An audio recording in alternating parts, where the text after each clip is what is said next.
Ils sont plusieurs diplomates à avoir franchi le perron du ministère des Affaires étrangères, de l'intégration africaine et des Tchadiens de l'étranger. Le nouveau représentant spécial du secrétaire général des Nations Unies pour l'Afrique centrale et chef du bureau régional des Nations Unies pour l'Afrique centrale, Abdou Abari, est le premier à venir soumettre au secrétaire d'État aux Affaires étrangères, à l'intégration africaine et aux Tchadiens de l'étranger, Awatif El Tidjani Ahmad Koiboro, ses salutations et félicitations pour le rôle que joue le Tchad pour le renforcement de la coopération multiforme dans la sous-région. Je suis venu transmettre les appréciations du secrétaire général des Nations Unies, M. Antonio Guterres, pour tous les efforts qui sont faits par le Tchad pour maintenir la stabilité à travers le processus de Doha, mais aujourd'hui à travers le dialogue politique inclusif et souverain qui a cours et dont on attend avec impatience.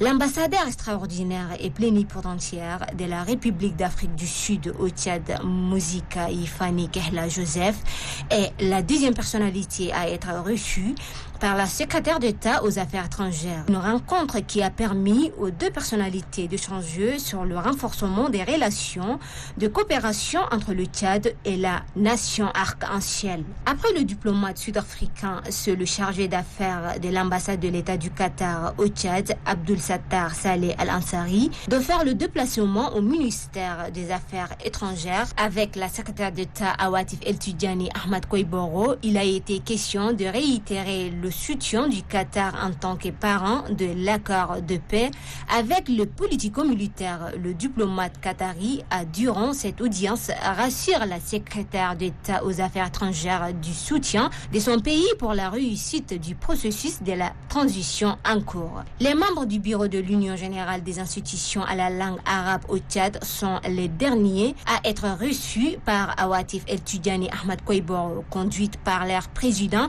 Dr Hassaballah Mahdi Fadla. Ces derniers ont tenu à adresser leurs félicitations à la secrétaire d'État aux Affaires étrangères pour sa brillante participation aux travaux de la 77e session de l'Assemblée générale des Nations unies à New York.